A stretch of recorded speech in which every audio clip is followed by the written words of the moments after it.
In this segment of the video, we are going to go into the DMA model and how these four pillars work together to enhance the learning experience for the students at DMA.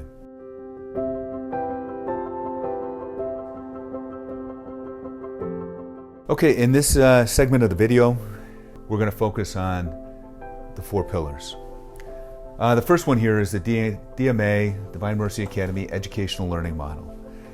And I think what is most important to understand about the neuroscience behind this is that God has uniquely built in this neuroplasticity.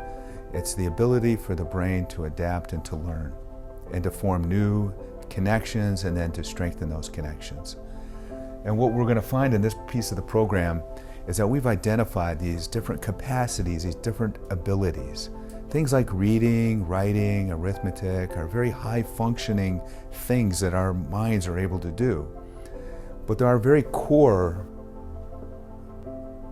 neural networks that support those kind of skills that we perform. And what we find with these kids with learning differences is that these underlying capacities, these neural networks, have been weakened for whatever reason. These are areas that they have a deficiency in, that they're not strong in. And so by utilizing some unique assessment tools, we can identify what those learning capacities are, and then we can do is begin to identify programs and protocols, which is what we've done through this model, to strengthen those skills. And what we want to do is we want to strengthen those neural functional networks. As you do that, it becomes easier and easier for these students with learning differences to start to gain confidence in their ability to perform these abilities that all are foundational things to reading, writing, and mathematics.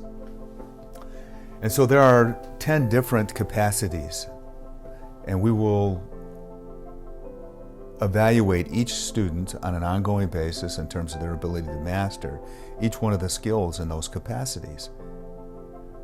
And as they become stronger and stronger, that's all going to translate into their ability to read better, their ability to write, and their ability to be able to perform calculations in mathematics. The second one here is the neurocognitive training piece. And so what we do is we do what we call as a quantitative EEG. So we use neuro-imaging techniques to be able to look at the functionality of the brain. What we want to do is we want to see how the brain's functioning. What is it about these functional neural networks that are dysregulated in some way that are the underpinnings of their learning difference? And once we're able to identify those, then we're able to develop what we call neural protocols that are designed to enhance and reinforce these neural networks, to strengthen them in a way that allows them to improve in these different functional networks. Things like executive functioning, things like auditory processing, visual processing, attention, executive functioning. All these things are the formation of neural networks that tend to be weak with students with learning differences. And so we will focus on very innovative strategies and protocols to help kind of rewire these students to be stronger in these different areas. Third one here is mind management. What we recognize is that many of these students come in and they really don't understand how to manage their minds. Their thoughts are all over the place, very disorganized. Many of them have anxiety, uncertainty, and doubt. Don't really understand how to get into what I would call a learning zone. And so one of the things that we want to do is we want to teach them how to manage their minds. How do they learn to self-regulate, recognize where their thoughts and feelings are taking them? We want these students to know and understand how to begin with an end in mind. Right? Where are they going? What's their vision? What's their plan? How do they plan to get there? Very fundamental thing about mind management is always understanding where you're at, where you plan to go, and how you plan to get there. And these are very fundamental skills that we want each one of these students. These are the kind of performance management concepts and ideas that really help them to understand how to get into that learning zone. So that's mind management.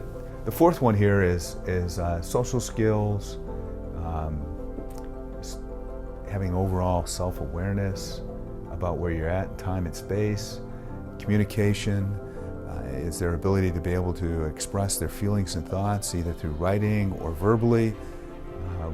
We want each one of these students to really gain confidence in their ability to share their thoughts and feelings in a meaningful way.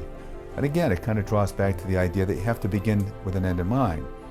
What is it that you're trying to say to other people? What is your point? What is your message? And we want them to learn how to do that. And as you begin to look at each one of these, the whole goal is always about these are transferable skills and strategies. They're going to help each one of these students learn how to be successful in their environment.